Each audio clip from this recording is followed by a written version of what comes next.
សមុទ្រវែងឆ្ងាយផុតជ្រោយជ្រាំងពេលខៀវខ្មៅបាំង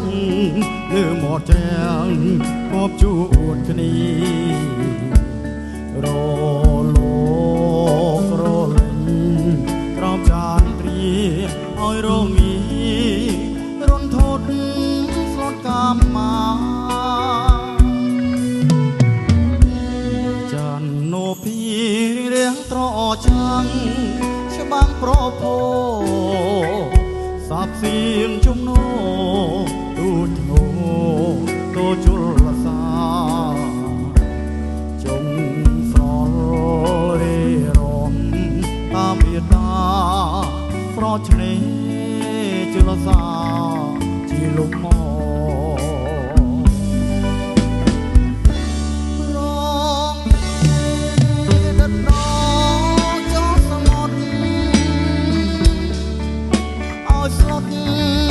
រន្ធត់ទ្រង់ញាប់ញ័រព្រឺព្រួ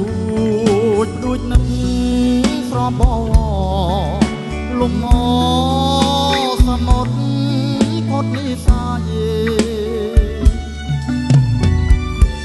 ល្អយ៉ាងណាក៏នៅមិនធូរ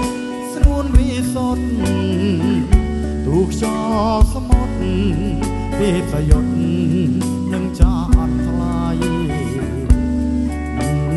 ទឹមសមរស្រចរណាយថ្លាមថ្លៃឲ្យ